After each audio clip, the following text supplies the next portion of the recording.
mas o meu justo, mais forte, mas o meu justo viverá pela fé. E se retroceder, não me agradarei dele. Uau, que forte isso. Primeiro, isso é muito profundo, gente. Vamos desenvolver isso aqui hoje. O meu justo. Então, primeiro, mas, porém, entretanto, vai falar o meu justo. O meu justo. Então, primeiro, Deus está identificando como o justo sendo dele. Amém? Não está falando assim, vão viver pela fé, não. O meu, ele está dizendo o meu, aquele que é meu, que foi justificado, que foi perdoado, aquele que nasceu de novo, esse viverá pela fé. E aí está dando uma afirmação, não é uma condição, é uma afirmação. O meu justo viverá pela fé. É como se Deus estivesse hoje aqui, para você poder entender, pegando você, olhando para você e falando assim: ei, você vai viver pela fé. É isso que Deus está falando. Ele não está criando uma condição, diz, se você quiser, você é uma afirmação. O meu justo viverá pela fé. E aí ainda diz o seguinte: e se retroceder, não me agradarei dele. Então Deus está dando uma condição, está dizendo que se nós não vivermos na condição pelo qual Deus designou, Ele não vai se agradar da gente. Então é uma afirmação, é uma direção que se nós não cumprirmos, Ele não vai se agradar de nós. Então não tem outra maneira a não ser aquele que nasceu de novo tem que aprender a viver pela fé. É um aprendizado, é desenvolvido. Por isso nós estamos aqui, terça, quinta, domingo, estamos aprendendo a desenvolver a nossa vida espiritual. Estamos aqui aprendendo a desenvolver o nosso caráter em Cristo. Estamos aqui a cada dia matando a nossa carne.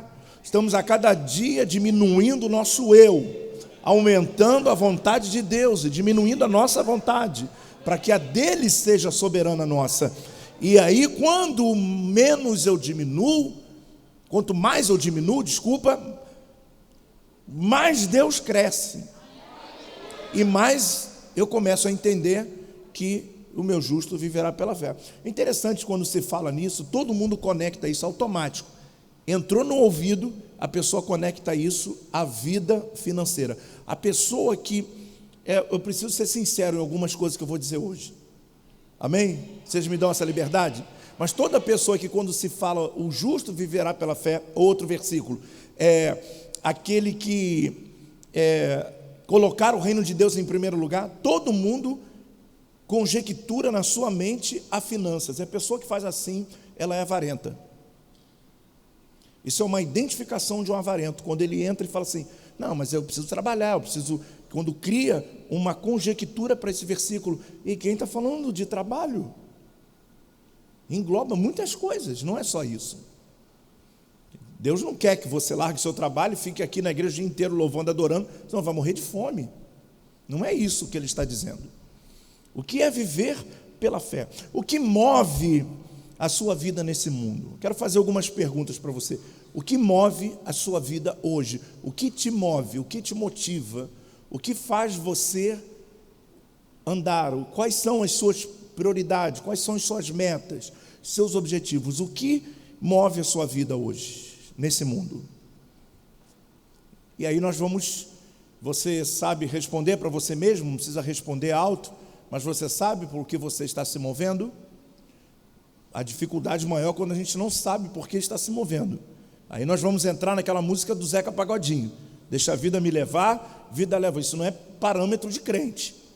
Ninguém vai vivendo e se Deus fizer, ele é Deus. Não é isso não. Existe um propósito. Crente vive com propósito. A nossa vida tem que ter um propósito. E é o propósito que nos move. Nós temos uma vocação. Isso é para todos.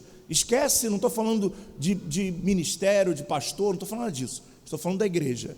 Todos nós temos uma vocação. A vocação, ela o que é a vocação? As nossas habilidades, nossos dons, nossos talentos que nós temos, espiritualmente falando, e também de forma natural, porque você trabalha em alguma coisa e você tem que ser bom naquilo que você faz. Esses talentos é a nossa vocação, e por isso muitas pessoas, por exemplo, eu admiro muito algumas profissões. Vamos dizer assim, para pensar num médico. Quando se fala em médico, a pessoa pensa logo na vida boa, que está morando em Copacabana, mas não são todos os médicos. E aí para pensar um médico que vai chegar, o cara todo ferido, todo baleado, lidando com isso todos os dias. Uau, isso não é uma coisa fácil. Mentalmente chega uma hora que o cara vai ter uma crise. Ou ele vai se tornar a pessoa mais insensível, não é? Imagina querer salvar uma vida, e se essa vida morre na mão dele. Um enfermeiro, existem coisas que... E por que se você chega para um enfermeiro, tem enfermeiro aqui, temos enfermeiros aqui na igreja, que se você falar assim para ele, vai procurar outra coisa para fazer... Não.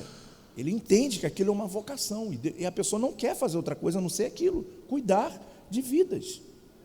Às vezes raspar a ferida, o cara chega todo ferido, com uma ziquezira, tem que raspar, que vocação é essa? Mas é uma vocação. São os dons, os talentos que Deus nos dá, certo? E essa vocação, isso é muito interessante. Para pensar num bombeiro.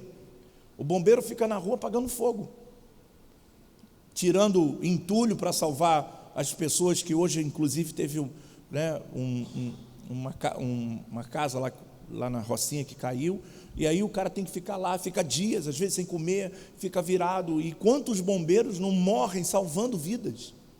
Quem vai dar uma vida para salvar outra pelo salário que ganha? Não tem lógica. Então não é conexão ao dinheiro, mas sim a vocação dele. Ele não faz outra coisa a não ser aquilo, ele ama aquilo. Para pensar também uma profissão de policial, o cara que fica na rua, podendo tomar um tiro a qualquer momento. Então o que motiva é a vocação. São os dons, talentos que Deus dá, e ele entra numa direção pelo qual vai...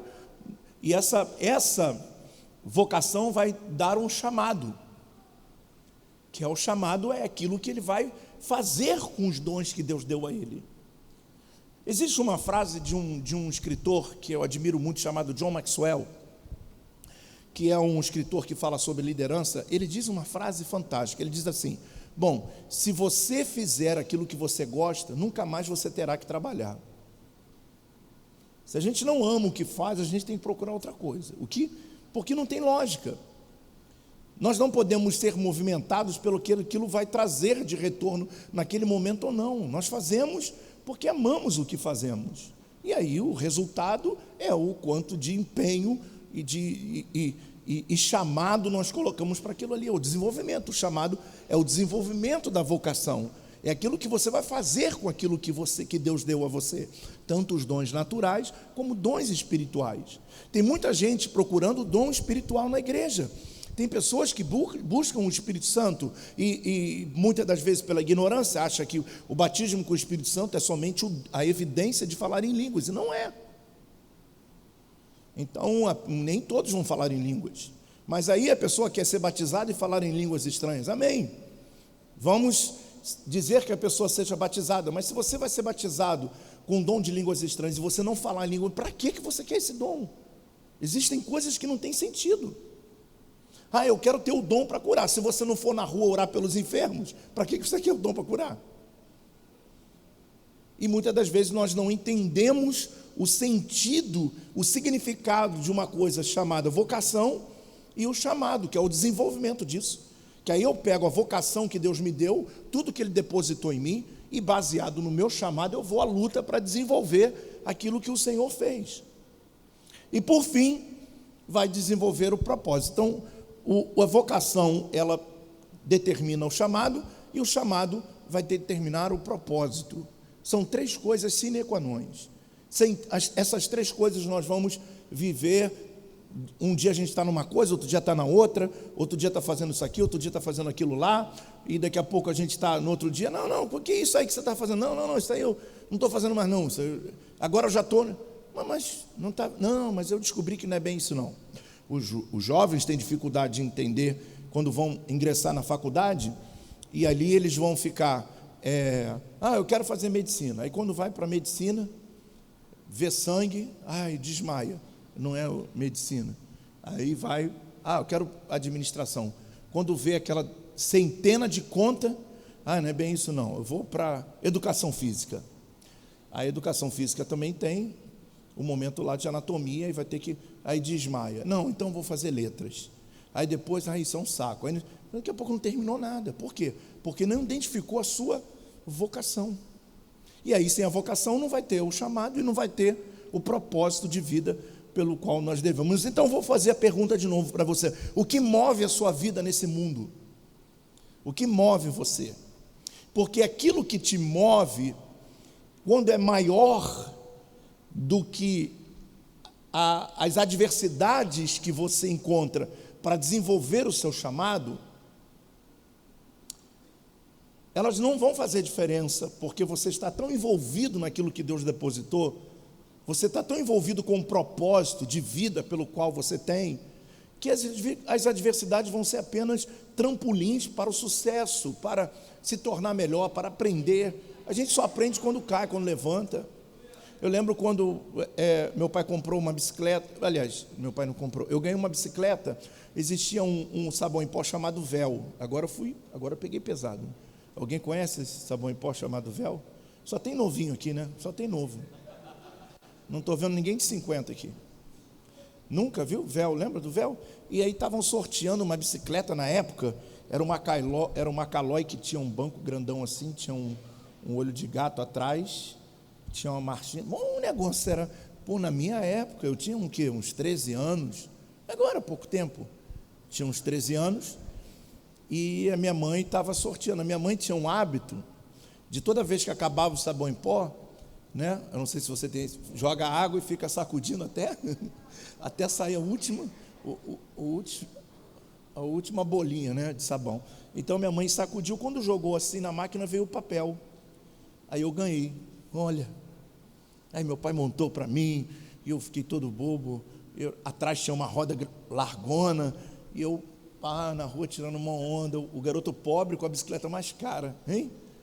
Aí um dia, eu fiquei um mês e pouco com essa bicicleta. Eu lembro quando comecei eu não sabia andar, aí meu pai falou, não, você tem que aprender a andar, tem que ser homem, aquela coisa toda, e eu falei, mas se eu cair vai arranhar a bicicleta, e eu estava preocupado com a bicicleta, que eu não queria arranhar, então eu não queria aprender a andar, e eu andava com ela na rua assim, segurando ela assim, empurrando, só para não, coisa de sei lá, doentinho. E naquele momento eu tive que aprender. E eu lembro que a primeira vez que eu fui, meu pai segurando assim, ele soltou, eu fui, e ele, vai, estou te segurando não, foi só ele falar isso, eu blum, pá, me ralei todo. A gente tem que ralar, aí levanta, vai de novo, dá aquela dorzinha até fazer a casquinha e sumir, leva um tempo, que fica aquela aguinha saindo, aquilo dói para tomar banho e tal. A vida é assim, até o dia que eu aprendi a andar. Depois empinava a bicicleta, depois subia nela e ficava assim, pensando o quê? Fiquei um mês e pouco com a bicicleta. Mamãe falou assim, vai na padaria comprar pão para a gente. E é um garoto muito sem noção, um garoto muito puro para algumas coisas. E eu parei a bicicleta na porta da padaria, fui lá comprar o pão. Quando eu voltei, cadê a bicicleta? Roubaram a minha bicicleta. Gente, pensa num galalau de 13 anos chorando muito na esquina. Tiveram que me levar em casa, de tanto que eu chorava. Aí meu pai ficou com pena, comprou uma Monarch. Lembra da Monarch? Eita! Aí meu pai comprou, era inferior, mas comprou uma Monarch. Com um mês andando de Monarch na rua, 2 rapazes do outro lado falaram assim, me dá uma informação aqui. E eu atravessei a rua, ele tomei uma na cara. Está pensando que é hoje que tem isso? Na minha época já tinha isso, não tinha roubo de celular, porque não tinha celular. Tomei-lhe um tapão que eu caí no meio da rua, e eu correndo atrás dos caras, e eles levaram minha bicicleta. De lá para cá nunca mais tive bicicleta, e tive trauma de bicicleta. Então meu pai falou assim, se te roubar essa aí, nunca mais eu te dou nenhuma. E passou um mês de novo, a maldição do mês me alcançou, e eu perdi as 2 bicicletas, mas eu aprendi a andar. Como é que a gente aprende na vida? Quando a gente cai, se levanta. A Bíblia fala que o justo, fazendo uma mensagem, que o justo, ele pode cair por 7. Se o justo cair 7, levanta 8. Porque cada vez que ele levanta com mais disciplina, ele já não vai errar mais como ele errou, ele vai aprender, ele vai saber o que fazer, ele vai saber como agir, e ele vai se tornar maduro. A maturidade vem pelas quedas, vem pelos desafios, vem pelos confrontos. E o crente, não sei porquê, tem uma mania de fugir, sabe, dos problemas. Ele vai fugindo aqui, acha que aqui, daqui a pouco quando vai lá, vai bater de frente com ele de novo. É igual um videogame. Deus jamais vai poder fazer coisas na sua vida se você não aprender. Deus não pode dar riqueza para quem é avarento. Então tem pessoas que vão ficar para doar alguma coisa, para entregar alguma coisa a Deus, ele não consegue entregar, e aí ele vai ficar a vida toda sem nada, porque não aprendeu a entregar. E aí Deus também não pode entregar a ele. Porque para que Deus vai enriquecer você e a sua família só? Toda pessoa que Deus enriquece, ele vai abençoar pessoas, senão não tem lógica, não tem propósito. Assim é a ação de toda a Bíblia Sagrada. Então nós vamos aprendendo com o desenvolver do tempo, é um crescimento. Vamos aprendendo com o tempo, vamos aprendendo, nem sempre maturidade se dá à idade, porque tem gente com muita idade que não aprendeu nada na vida, né? Tem gente que não aprendeu nada, que é idoso e que não aprendeu nada, continua ignorante, continua um monte de coisa. Então, mas naturalmente pela lei da vida, o tempo vai passando e a gente vai amadurecendo diante das adversidades que a gente passa. Então, uma das coisas que a gente precisa aprender a fazer, a dar glória a Deus em tudo. Por isso que o apóstolo Paulo, quando ele define isso que eu estou pregando, ele vai dizer assim: tudo coopera. Porque se a queda vai fazer eu levantar machucado, eu vou sarar, mas eu nunca mais vou cair aqui de novo. Então, tudo coopera para o bem daqueles que amam a Deus. Então, será que você poderia dar um glória a Deus por tudo que está acontecendo na sua vida? Mas isso é uma coisa tão espiritual que o diabo fica doido quando você faz isso, porque ele não gosta, ele quer te ver para baixo, ele quer te ver entristecido, ele quer que você desanime, ele quer que você desista, ele quer que você desconfie de Deus, ele quer que você não agrade ao Senhor. Porque aquele, que diz a Bíblia, que retroceder de viver pela fé, Deus não vai se agradar dele. A pergunta é: nós temos vivido pela fé? Quais são os nossos propósitos da vida? Muitos vivem em função de uma carreira, um sonho de fama, de ajuntar riquezas. Seja o que for que impulsiona a sua vida, isso se tornará sua prioridade. Não adianta, diária. E aí vai moldar as vontades do seu caráter. Tudo que você busca hoje é o resultado da sua prioridade. Não adianta dizer que não. Essa é a realidade. O que você tem buscado? A Deus? Não, mas não tenho tempo para Deus. Eu não tenho tempo para ler a Bíblia. Eu não tenho tempo para ler um livro. Não, vai terminar um ano, não leu um livro sequer. Nem o meu. Como Deus, como vamos viver por fé? O que é isso? Não é dizer apenas num culto terça-feira, eu creio, eu tomo posse. Viver por fé é um padrão de vida. É um padrão que nós criamos de vida, pelo qual Deus determinou. Se a prioridade é Deus, Ele vai ter o melhor de mim. Nunca vou dar, eu aprendi isso na minha vida cristã, já muito cedo. Nunca vou dar para Deus o que sobra.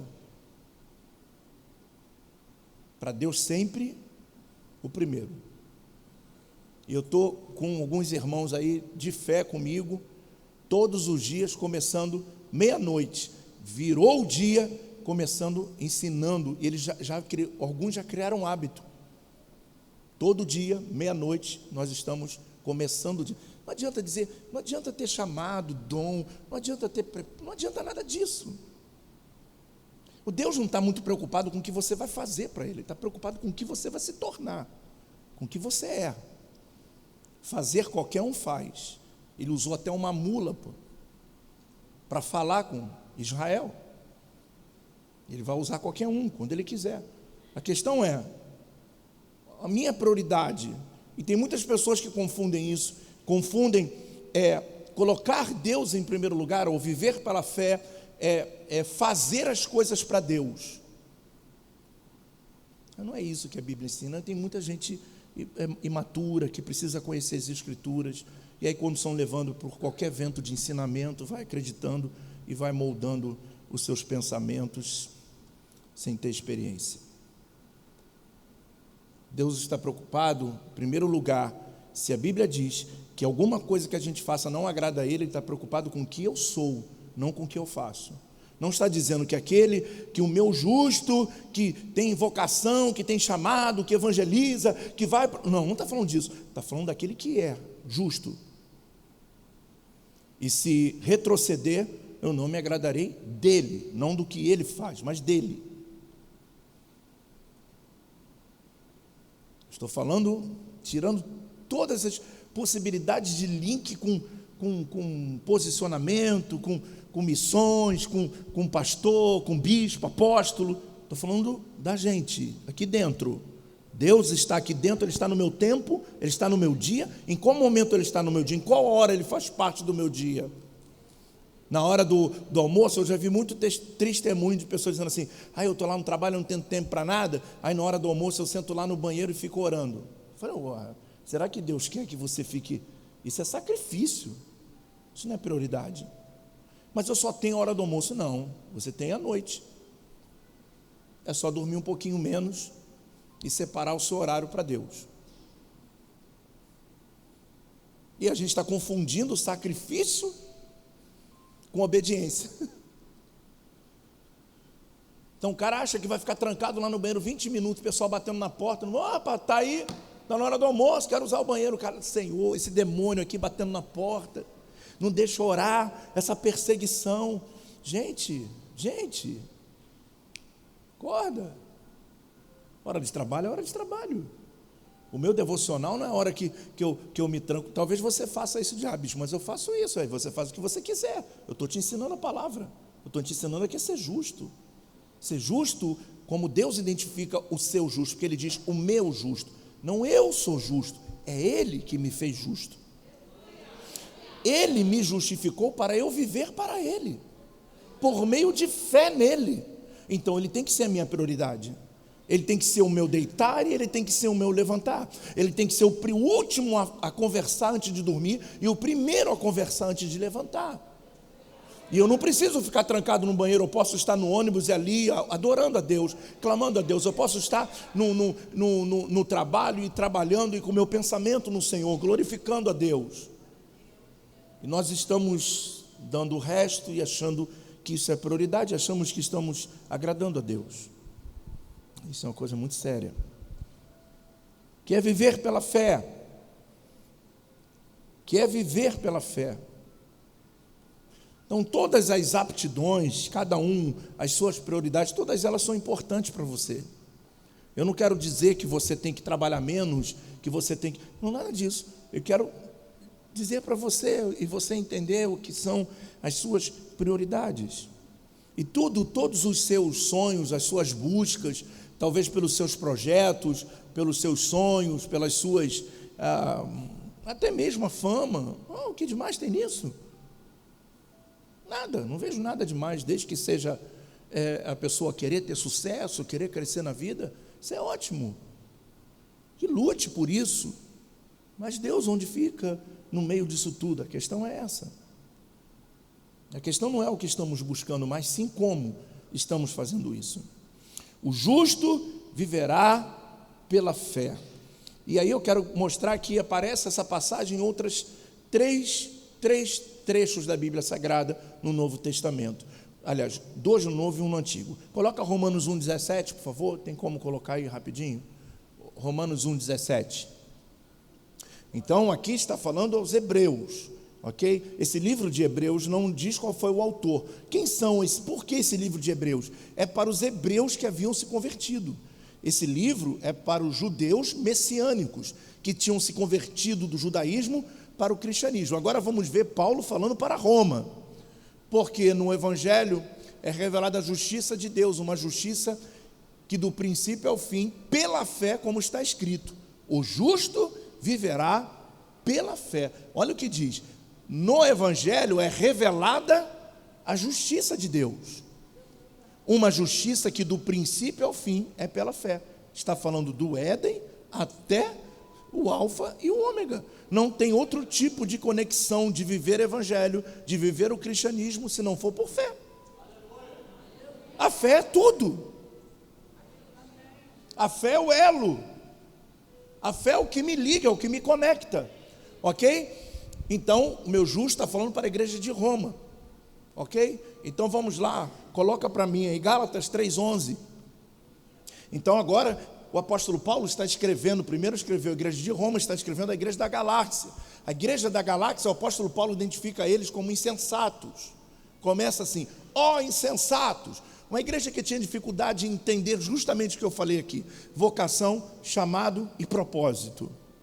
E aí olha o que o apóstolo Paulo diz: é evidente que diante de Deus ninguém é justificado pela lei, pois o justo viverá pela fé. Aleluia. O justo viverá pela fé.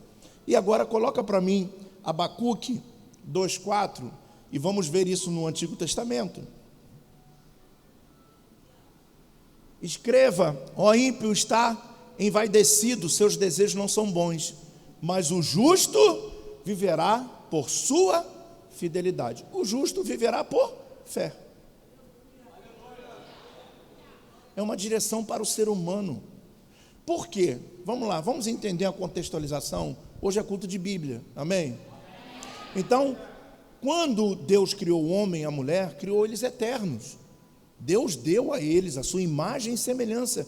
E a sua maior atributo que há em Deus, maior, antes dele ser amor, bondoso, misericordioso, maravilhoso, ele é eterno. Deus está no passado, no presente e no futuro.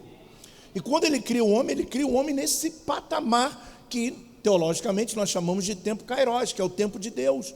O tempo de Deus não existe linha cronológica. Por quê? Ele não tem tempo. A Bíblia diz que um dia para Deus é como 1000 anos e 1000 anos como um dia. A referência do tempo de Deus não é a nossa. E Deus vai falar lá na época de Jeremias ao povo de Israel, dizendo: olha, bem eu sei o pensamento que tenho ao respeito de vós outros. Então está dizendo que os meus pensamentos são maiores do que de vocês, os meus desejos são maiores. O plano de Deus é difícil de nós entendermos. Por quê? Porque justamente falta fé. E quando aparece aquele monte de turbilhão, do outro lado tem um mar tranquilo, mas se não tivermos fé e não vivermos pela fé, nós vamos ver só dificuldade e não vamos conseguir ver além do céu azul. Por isso os crentes andam desanimados, entristecidos, e 90% das mensagens da igreja tem que ser injeção de Covid e da Pfizer.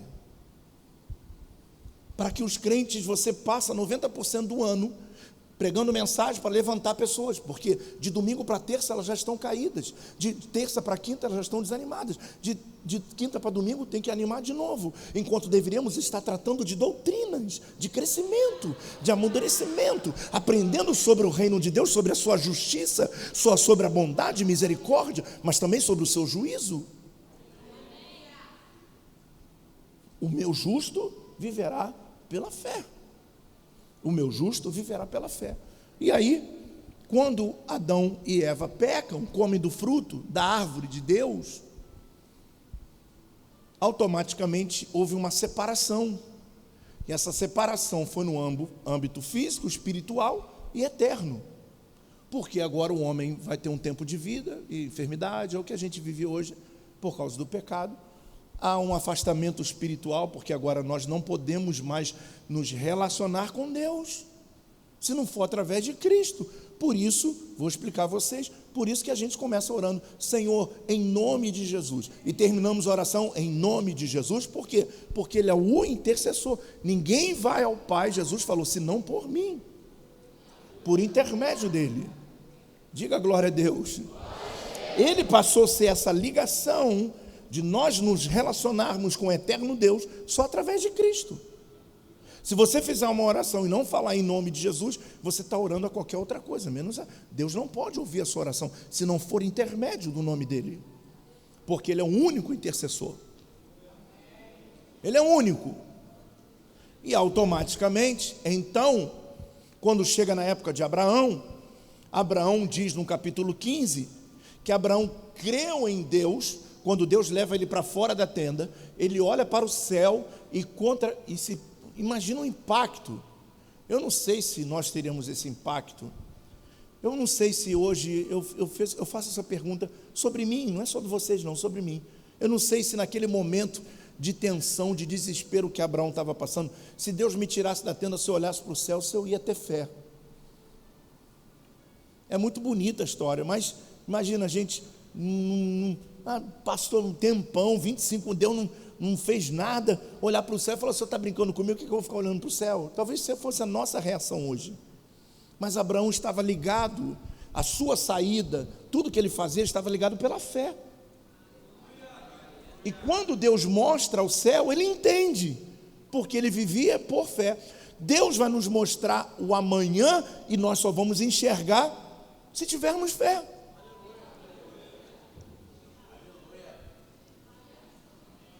Abraão creu, e a Bíblia diz que isso foi dado a ele, direito, imputado, foi colocado nele o direito por justiça.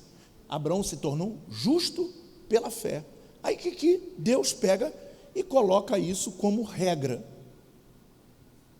Agrada a Deus, a fé agrada a Deus, a fé move a Deus, Elisete.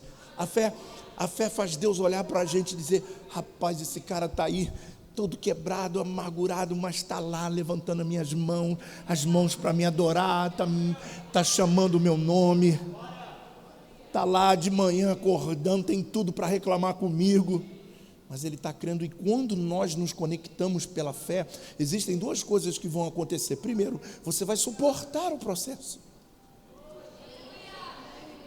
Aí se eu fosse você, eu dava um glória a Deus por isso. Suportar o processo.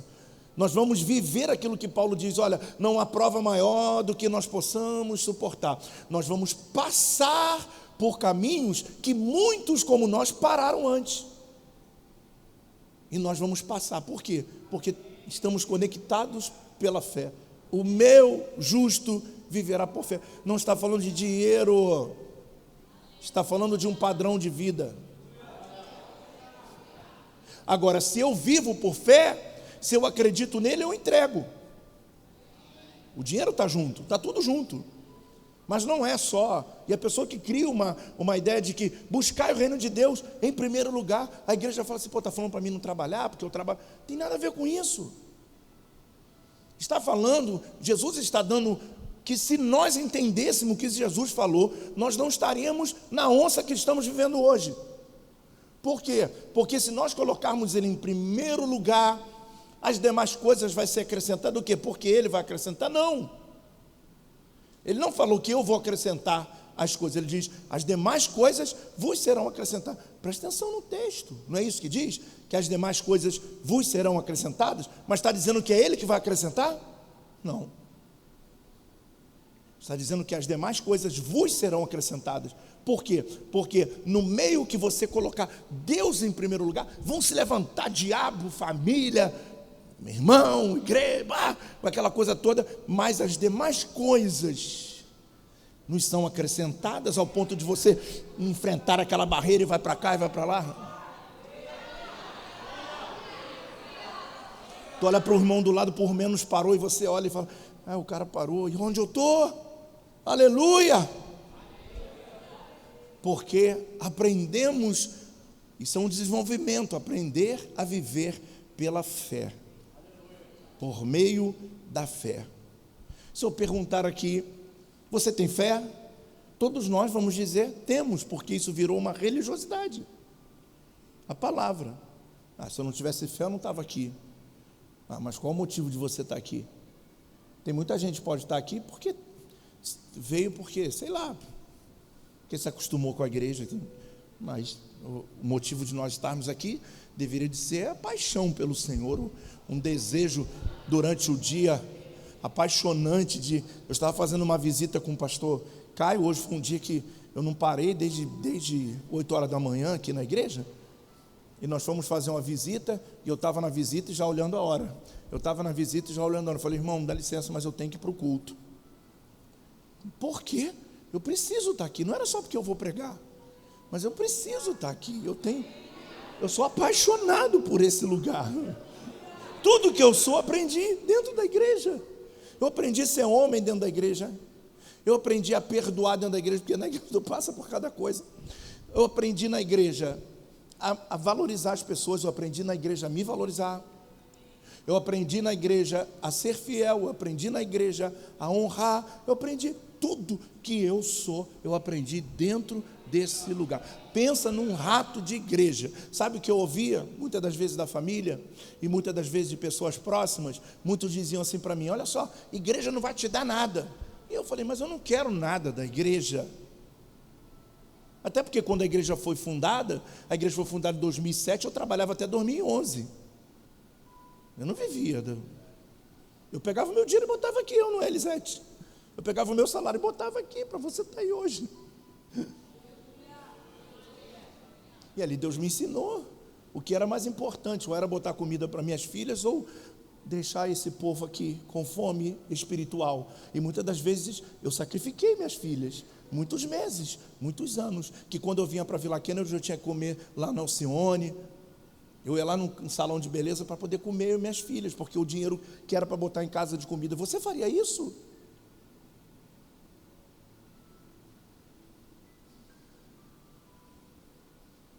Porque eu acreditava que isso tudo aqui ia acontecer.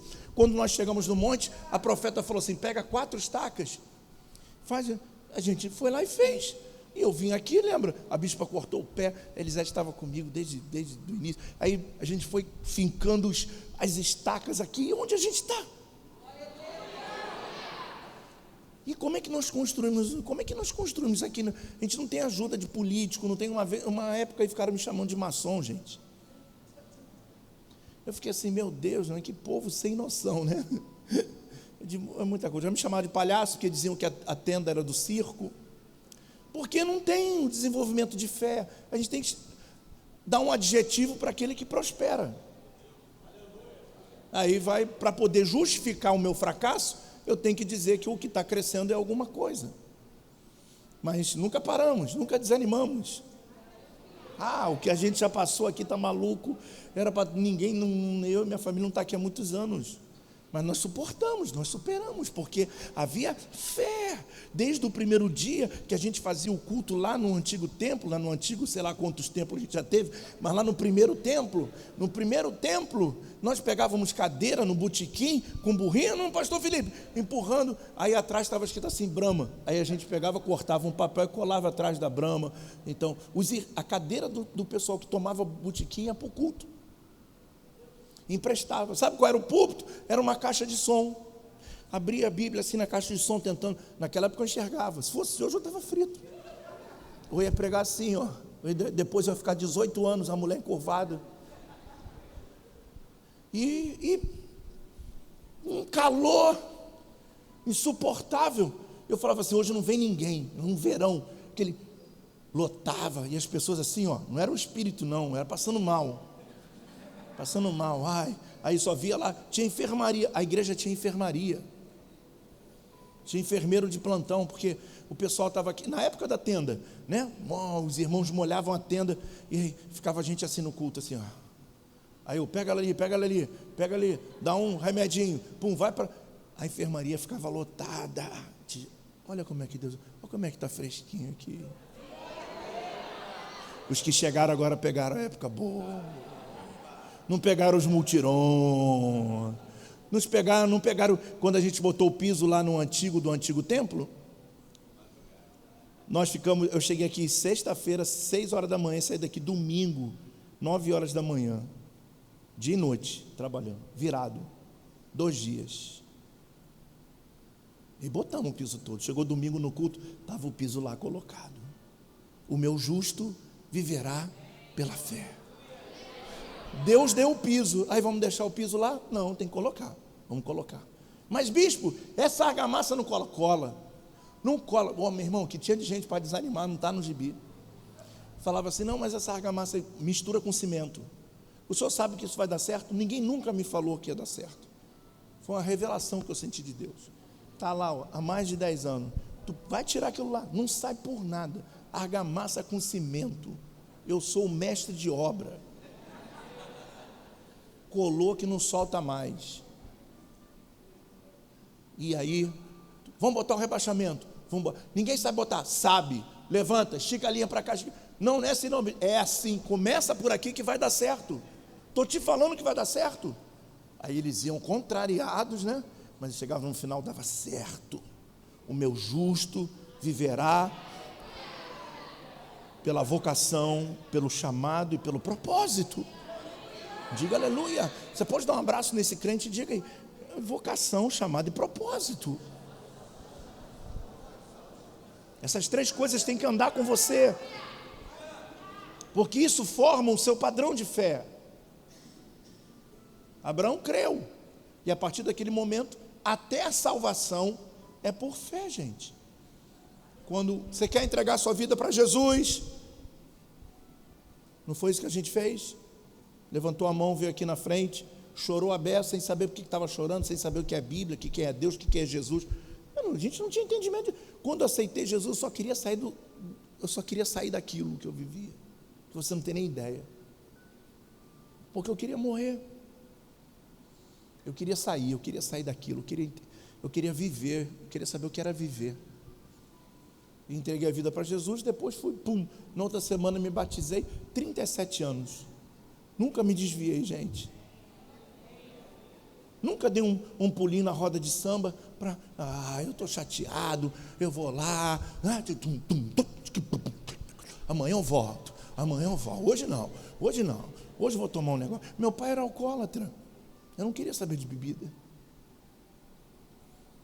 E quando estava no fundo do poço, hein? Pensa no fundo do poço, aí não existia essa música, mas eu poderia cantar para você hoje. E se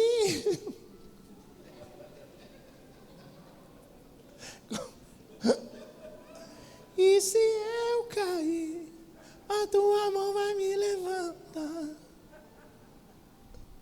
É que eu não sei cantar essa música. A sua mão vai me levantar. Se existe depressão, eu passei por isso tudo aí sem saber. Enfrentei tudo na marra, na fé. Não deixava de ir para a igreja porque estava duro. Não deixava de ir para a igreja porque eu não tinha roupa nova. Não deixava para a igreja porque repetia sapato. Eu tinha um sapato, sabe o que eu fazia com ele? Ele tinha um furo embaixo. E eu botava um papelão e passava aquele nuguete preto, não é? E uma vez eu era ministro de louvor, vai entender, né? Eu tinha voz, a minha voz foi embora. Eu era ministro de louvor. E um dia, um culto muito abençoado, e eu senti um desejo de ajoelhar. E eu fiz isso aqui, né? Quando eu fiz isso aqui, eu senti que o negócio fez assim, ó, plum, ficou uma parte para fora, e agora, para ajeitar o negócio? Eu saí do espírito ali. Aí no outro culto o irmão foi me dar um sapato, eu fiquei tão sem graça, né? Mas tinha um negócio assim, estava pior do que a Avenida Brasil. Mas eu não deixava de ir para a igreja. Hoje, quando eu vejo um irmão com um sapato ruim, eu compro e dou para ele, porque eu sei o que é andar com sapato furado. A gente tem que passar. A gente vai entender o que os outros vivem, o que as pessoas estão vivendo. Eu ando o tempo todo na igreja procurando alguma coisa. Graças a Deus, o irmão também. Glória a Deus por isso. Não vem de caô com Morenão. Não vem de caô com sapato furado não, hein, Morenão? Esse retiro foi demais, né? Então, nós precisamos entender esse princípio. O justo viverá pela fé. Aleluia. A fé que nos mantém de pé. Se estamos de pé, é por causa da fé. Sabe aquela coisa que tem tudo para você surtar? O tico-teco está dando umas faíscas, tu já está meio, tu está sentindo tonteira, o coração está palpitando, crise de ansiedade, um monte de coisa acontecendo, e você já quase surtando, as coisas acontecendo, a gente sem entender, meu Deus, que momento difícil é esse? Você só não parou, e você só está aqui, porque a fé, ainda que, porque Jesus falou, se vocês tiverem a fé do tamanho de um grão de mostarda, porque Ele sabe que é difícil, isso é uma analogia. Se vocês tiverem a fé do tamanhozinho desse, vocês vão passar pelas tempestades, pelos furacões, pelos dias maus, E eu estou aqui falando com os da fé. Estou aqui falando com os da fé. Olha que lindo. É importante, como é bom falar com os da fé quinta-feira. Porque quinta-feira é só os da fé. E aí, quinta-feira, os da fé, significa que daqui a 3, 4 anos eu vou estar falando com as mesmas pessoas. Porque são os da fé que não vão parar, que não vão se entregar, que não vão desistir, que vai cair, vai levantar e vamos que vamos, porque Deus é maior do que tudo, Ele está conosco, Ele não nos abandonou. Essa fase vai passar, essa conta a gente vai pagar, isso tudo vai passar. Deus vai dar um jeito nisso tudo. Deus vai fazer as coisas acontecerem. O meu justo viverá pela fé. Agora olha que coisa linda. Eu e você que estamos na presença de Deus, olha como é que Deus chama a gente de justo. Você vai trocar a justiça como Deus te chama para ser um desses que Deus não se agrada dele? Aqueles que andam murmurando com tudo, aqueles que andam reclamando de tudo, decepcionados com tudo. Se Deus não fizer na hora dele, ele está arrasado. Senhor, tu não sabes tudo. Ele sabe de tudo. Ele sabe. E tem coisas que a gente não entende e não vai entender, porque os planos deles, a nossa mente é limitada. Mas quando nós entendemos que Ele está no controle, Deus é tão lindo, meu Deus, é muito forte, Deus é tão lindo, que quando eu olho para trás na minha vida, existem coisas que eu já não lembro. Foi uma das coisas que eu pedi a Deus quando as coisas começaram a apertar aqui. Coisas que eu nunca vivi, que eu não sabia como é que era. Você tem que saber, tem que experimentar. E eu falei assim, Deus, me faz, não é amnésia não, sabe? Me faz esse troço passar ao ponto de nem lembrar. Tem coisas que eu nem lembro. E às vezes o irmão sentado comigo, o senhor lembra do não sei o que? Eu falei, meu Deus, eu não lembro. Você lembra do fulano? Não lembro. Você lembra daquele momento lá? Não lembro. Eu só lembro das coisas boas, das pessoas boas, eu sinto saudade daqueles mutirões, que aí do nada vinha um monte de gente, trazia bolo e trazia Coca-Cola. Agora para trazer um bolo, o sangue de Jesus tem poder. Está arriscado a Larissa lá, e o Paulo vem lá de Caxias trazer um bolo aqui. Você joga o Miguel lá no grupo e fala assim, gente, a gente está trabalhando aqui, então, oh, glória a Deus. O pessoal anda escrevendo assim, aleluia, glória a Deus. Botar aquele bonequinho assim. E eu lembro quando a gente estava fazendo um cimento aqui, isso eu lembro, um cimento aqui, já estava para mais de 2 horas da manhã, aí do nada, pegou a dona Eliane e foi fazer um mocotó, lembra disso? Foi fazer um mocotó, 3 horas da manhã a gente comendo mocotó, cadê que os outros voltou? O pessoal caiu ali, nego todo sujo de cimento, deitado, que coisa linda, tinha gente que dormia, uma vez lá botando esse piso, um irmão dormiu lá no altar, eu peguei 4 velas, botei em volta dele, tirei uma foto e publiquei na internet. Procura, alguém sabe quem é? Estou brincando, não publiquei não. Mas de tão caído que ele estava, 2 dias virado, ele falou assim: bispo, eu posso só dar uma descansada? Parecia que estava alcoolizado. Eu falei: não. Ele deitou assim, ó, todo sujo de argamassa. O meu justo viverá por fé. E aí, como isso agrada a Deus, o nosso sacrifício, a nossa entrega, o nosso entregar quem somos, que tem graça alguma coisa eu entregar a Deus minha vida e não entregar minhas finanças? Tem alguma coisa eu entregar a Deus e não entregar meus filhos? Não entregar meus netos? Não entregar minha saúde? Quanto tempo a gente tem de saúde? A gente não sabe, gente. Eu por 3 vezes já voltei morri e vivi. 3 chances Deus me deu. Eu não sei se Ele vai me dar a 4ª. Eu tenho que aproveitar cada dia, cada momento. Cada dia para mim é o último dia, entende? O meu justo viverá por fé. Vamos viver por fé. Vamos deixar a incredulidade hoje aqui, no altar. Vamos deixar as dores, os sofrimentos aqui. E vamos levar para casa a confiança, a esperança de que dias melhores virão. De que mesmo que eu ande pelo vale da sombra da morte, não temerei mal algum, porque o Senhor está comigo. A sua vara e o seu cajado me consolam, me dão forças para levantar da cama, e a cama te puxando, dizendo assim: ei, deita aí, dorme aí, esquece um pouco esse troço aí, e você levantando, dizendo: não, vou enfrentar, vou partir para cima. E aí, como diz aquela música qual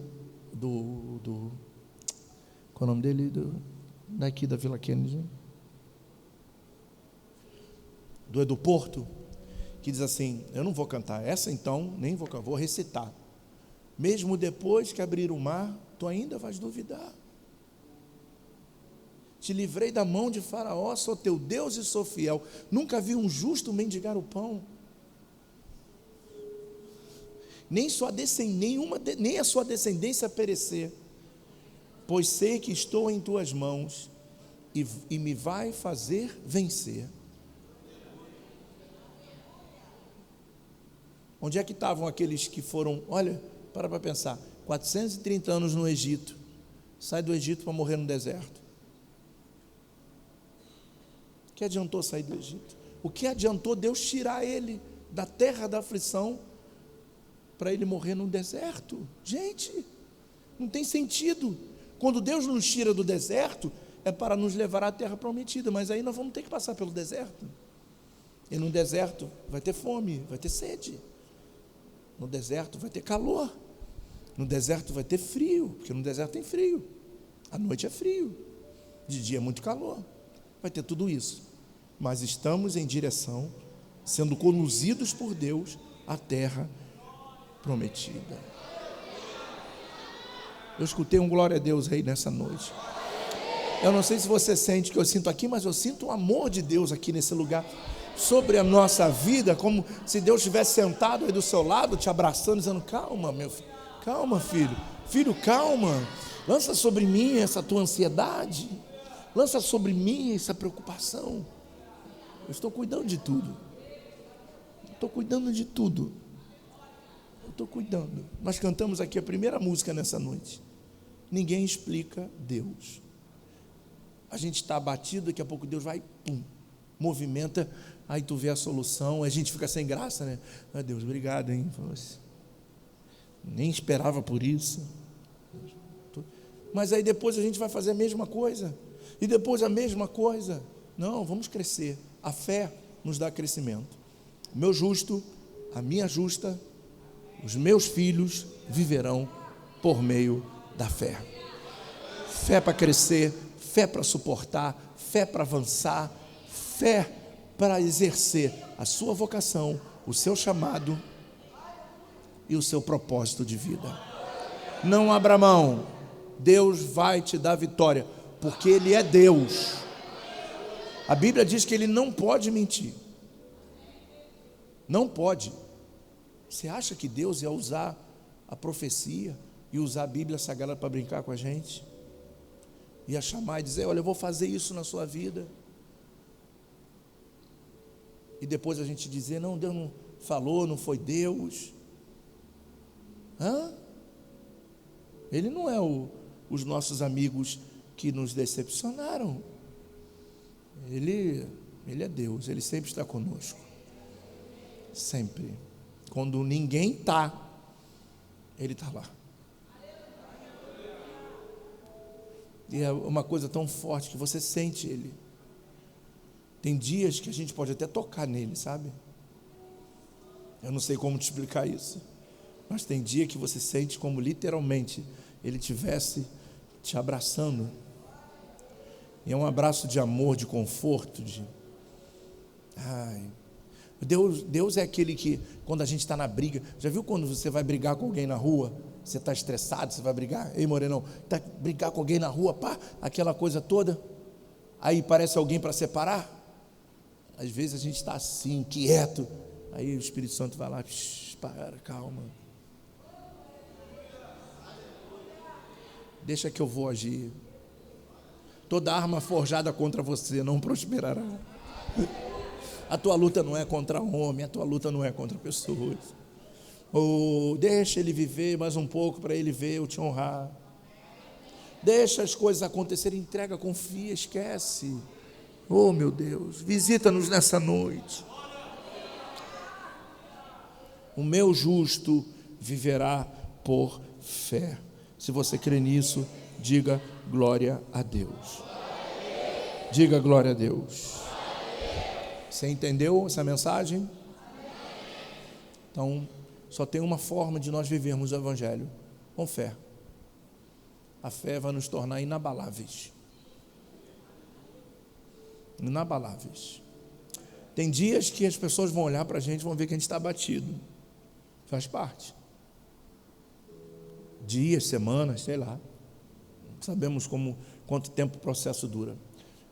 Vamos observar que as coisas não estão boas, mas você está ali, ó. Está ali.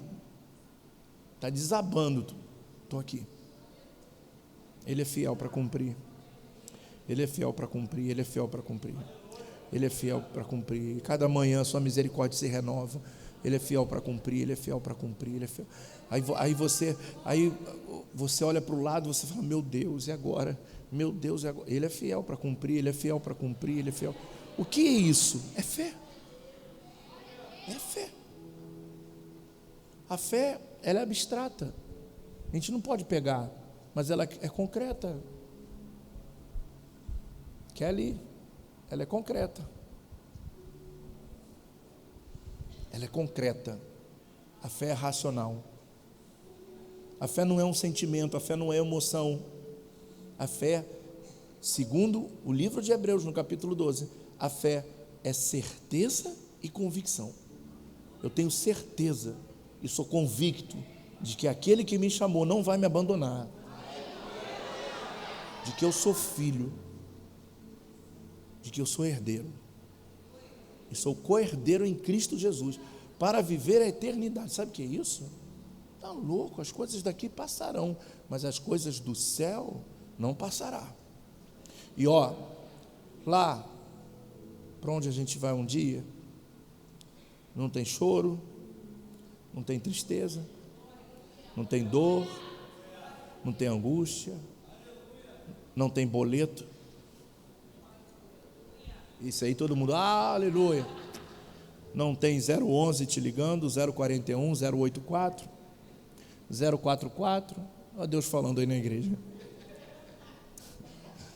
Não tem, não vai ter. Como? A gente não sabe o que é isso. Engraçado que no retiro dos homens, no momento que a gente estava adorando, no momento que a gente estava adorando, estava um êxtase. Eu senti, eu vou dizer para você que eu só senti 2 vezes isso na vida, uma no Monte Sinai e a outra nesse retiro.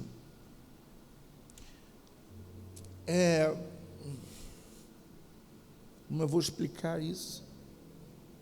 Como se eu estivesse vivendo, como se a eternidade estivesse dentro de mim. Era um êxtase, era uma coisa tão profunda, que a vontade que eu tinha, e que na hora eu falei para Deus, falei: Senhor, me leva para ficar contigo. Não foi por covardia não, porque eu não queria sair daquilo ali. Eu falei: estou pronto para subir. A gente fica tão preocupado aqui, quando a trombeta tocar, as nossas preocupações podem nos deixar aqui, porque Deus não se agrada daquele que retrocede, daquele que murmura. Nunca se desvie, nunca, ouça isso, nunca permita que o diabo te dê uma rasteira, nunca permita que os prazeres do mundo, que são tudo momentâneo, gente, tudo momentâneo. Eu atendo gente há anos e é tudo momentâneo. Eu nunca experimentei nada aí do mundo aí fora. Eu não sei o que é isso, também não quero nem saber. E não tenho raiva de quem sabe, porque eu recebo essas pessoas aqui. Mas, quando elas começam a relatar coisas que qualquer um ficaria assim: nossa, que legal. Pessoas que chegam e falam assim: eu estava numa noite com 3 mulheres. Aí a pessoa que nunca foi num lugar desse imagina assim: uau, 3 mulheres? E aí o cara chega e fala: mas foi horrível, como é que eu estou? Ele fala assim: então não é bom, é momentâneo. Senão ninguém se o pecado fosse bom, ninguém se arrependia. Nós somos frutos do arrependimento, de alguma coisa que lá no momento era momentâneo, mas passa. Não deixa o diabo te distrair, não deixa o diabo te tirar o foco, não deixa o diabo tirar você da direção. Continua aí, firme. A tua hora vai chegar. Vai ou não vai? Pode ser hoje, pode ser amanhã, pode ser daqui a um ano, pode ser que... vai chegar. E o que importa é nós estarmos de pé. Que a fé, a maior característica da fé é fazer você ficar de pé. E aí as pessoas que estão de fora não entendem como é que nós estamos de pé, gente. Tem muita gente lá de fora falando assim: mas como é que esse cara está de pé? Mas não, parece invencível, não, é a fé. É imparável, não, é a fé. Ele é um cara forte, fortão, não, é a fé. É a fé que nos levanta, que nos tira do monturo, é a fé que nos tira do vale, é a fé que nos tira da depressão, é a fé que nos tira da angústia, é a fé que arranca o medo, é a fé que arranca a amargura, o ódio, é a fé que nos deixa de pé. E hoje a gente tem muito motivo para glorificar a Deus, simplesmente porque estamos de pé. Diga para o irmão que está do seu lado: viva por fé. Porque o dia que você parar de viver por fé, Deus não vai se agradar de você. Aí é uma questão pessoal, de interpretação pessoal. Eu quero viver para agradar a Deus. Esse é o meu padrão de vida e é o meu propósito de vida: agradar a Deus. Agradar a Deus no que eu falo, no que eu faço. Agradar a Deus quando eu não estou na frente de nenhum de vocês. Agradar a Deus quando eu estou dentro de casa. Agradar a Deus quando eu estou no mercado. Agradar a Deus quando eu estou longe, quando eu estou em Israel. Agradar a Deus em todos os lugares. Esse é um padrão daquele que colocou esse princípio como um princípio da eternidade, porque é a fé que nos leva para o céu. Deus abençoe a todos vocês, e vamos lá, igreja linda do Senhor, viver por fé.